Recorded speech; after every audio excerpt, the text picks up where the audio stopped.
Hello guys, good morning and welcome back to my YouTube channel Mom and Abhidya.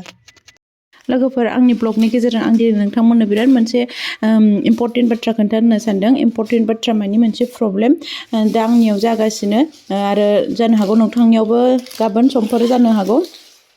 बेनिखायनो आङो बे प्रब्लेमखौ नोंथांमोनजों share खालामनाया गोनांथि होननानै सानबाय। जुदि बियो नोंथांनावबो जायोबा माबोरै रैखा खालामनो हागोन गथ'फोरखौ आरो नङाबा जायाखैबा माबोरै सांग्रांथि थानो हागोन बेखायनो नोंथाङाबो मिथिना लानाया गोनांथार। प्रब्लेमा बेनो बिराद गिदिरबो नङा आरो एसांबो फिसा होननानै सानजाया। आबिरनि आथिं आखाइ गुस्थि नै बेबायदि गोजा गोजा थिफुखां एकदमबारे सिथर जाजोबदों नै आथिं आखाइ। ओमफ्राय बेखौ सोरबाया बुंदों मा होनो लन्थि बेरनाय ना मा होनो गथ'फोरनियाव। ओमफ्राय बेबायदि जुदि बेरोबा मोदोम गंसेबो बेरनांगौमोन, मोखांफोरावबो बेरनांगौमोन, नाथाय बेराखै आरो आखाइ थाला आफा थाला आरो गुस्थि बिदियावल' बेरदों।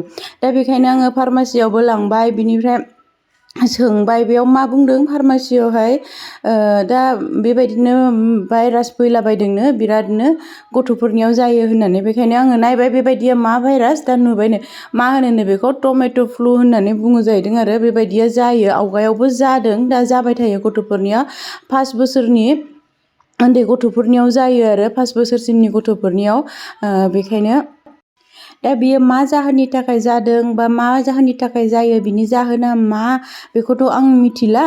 जाबायदि सिमटम्सफोरखौ बे टमेट' फ्लुआव नुयो बेबायदिनो आरो आबिरनियाबो आथिङावल' खुगा आखाइयावल' जादों नालाय बेयो फ्लुआबो बेबायदिल' जायोनो आरो। बेखायनो आं सानबाय बे लन्थि नङादां, बे टमेट' फ्लु ना मा होनो बेसो जादों खोमा होननानै। दा बेयो माबोरै जादों आंनि फिसालानियाव बा आंनि फिसालानियावल' नङा उन्दैनियावबो जादों। उन्दैनियावबो जाबाय बेयो सन्देरग्रा बेराम नालाय दसेनो सन्देरो। गिदिरफोरनियाव बारा सन्देरानो, उन्दैफोरनियाव 5 बोसोरनि गाहायनि गथ'फोरनियाव बा 5 बोसोरसिमाव बिराद थाब सन्देरोनो आरो। उन्दैनियावबो 2 मोनथामसो बेरबाय। भिडिअ खेबनो नागिरबाथाय खेबनो होआ, खेबनो हायाखै बिनिफ्राय बिनिखौ। दा बियो माबोरै जाखो आं मिथिया, नाथाय बिनि सिमटम्सफोरा मा आं बेखौ नोंथांमोनजों शेयार खालामगोन आरो बेनिफ्राय बासायनो थाखाय गथ'फोरखौ आं मा राहा लादों बेखौबो आं नोंथांमोनजों शेयार खालामगोन। भिडिअखौ जोबजासे नायबानो जाबाय। आरो बेबायदि प्रब्लेमा बयनियावबो जानो हागौ बा जायाबो जानो हागौ। जानायनि सिगांनो जोङो सांग्रां थानाया मोजां गथ'फोरनि हेल्थनि थाखाय। बेखायनो नोंथाङा हायोबा भिडिअखौ शेयार खालामनानै हो, जाहाथे नोंथाङाबो गावनि गथ'फोरखौ मोजाङै लाखिनो हायो आरो गुबुनाबो। आं बांसिनानो आंनि भिडिअखौ शेयार खालामनो बा आंनि भिडिअआवहाय लाइक कमेन्ट होनो थिनफेरा, नाथाय बियो जोबोद इम्परटेन्ट बाथ्रा गथ'फोरनि थाखाय आरो बयबो बिमा बिफानि थाखाय। बेखायनो आङो बुंनाय जाबाय। सिमटम्सफोर होनना बुङोब्ला मोदोम दुंखाव दुंसि लोमजायो, मोदोम सायो, आथिं आखाइ जरा जरा सायोनो, आबिरा नानो होबाय थायो, ओंखामबो जाया, ओंखाम जानो हाया आरो बानलु एसेबो जानो हाया, उन्दुनाय समाव गाबखाङो, गोब्रामो, ओमफ्राय आखाइ थारखा आथिं गुस्थि जिं जिङाव थिफुखांनानै गोजा गोजा सिथर बेरो, गाराय जायो।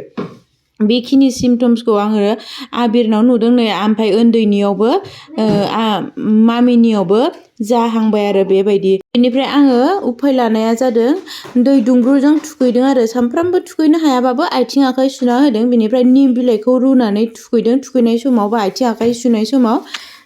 बेनिफ्राय थाव नालेंखरखौ फुननानै होदों। बेनिफ्राय जाय गथ'आ बेबायदि बेरामाव जाखादों बेनिफ्राय गोजानाव दोन गाव गावनि गथ'फोरखौ। आरो बिनिफ्राय डक्टरनियाव थांनानै गथ'खौ देखायहै। बिनिफ्राय डक्टरा मा मुलि हरो बेखौ जाहो, नङाबा फुननायनि हरबा फुन होबानो जाबाय आरो। बेखौनो सोरबाया बुंलायगोन आरो नोंलाय डक्टरना मा होननानै।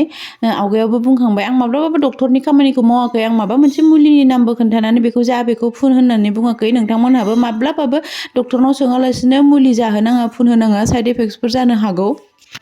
ओरैनोथ' सानथामनिफ्राय सानबानि गेजेराव रानो होननानै बुंदों। दा रानो ना राना नायनोसै र'। राननो हागौ बायदि मोनदों आङो, एसे राननाय बायदि जाबाय दिनै। आरो गोदानबो बेरफिनाखै। गोदान बेरनायबा एसे गिनो गोनां जागौमोन। गथ' खांनानै फेदेरनायाबो गोरलै बाथ्रा नंथारालाय। एकदमबारे मिथियै बाथ्राखौबो मिथिनांगौ, रोङैखौबो रोंथारनांगौ। आरो आं बायदि हारसिं खांनांगौबाथ' सिगाङावनो गासिबखौबो रेडि जानानै थाखाजोबनांगौ जायो। मा जागोन मा बेरगोन दसेनो जेबो बुंस' हाया। बेखायनो आङो बेफोरनि सायाव आंनि जा एक्सपिरियेन्स मोननाय बेफोरखौ आङो शेयार खालामदोंमोन, भिडिअ लाबोदोंमोन। माखासे मानसिफोरा बांद्राय मालायखौ अपमान होनो थाखायनो बायदिसिना कुइसन खालामो एन्सारखौथ' गावसोरनो नाङा कुइसननिखौ थेवब्लाबो मालायखौ डाउन खालामनो मालायखौ मा होनो लाजि फोनांनो मालायखौ अपमान खालामनो मोनबानो गोजोनो ना बेफोरबायदि बांद्राय कुइसन जानायनि थाखाय आं बन्द' खालामनाय जादों आरो नाथाय जों पेरेन्टसफोरनि थाखाय बेफोरबायदि बाथ्राफोरखौ आवगायावनो मिथिनाया बा जाखांनानैबाबो जोङो सलुसन नागिरनायाव मिथिनाया बिराद गोनांथार दिनै भिडिअखौ एसेयावनो फोजोबनोसै आसा खालामो नोंथांमोनखौ गुबुन मोनसे भिडिअ लोगो मोनफिनगोन होननानै थेंक इउ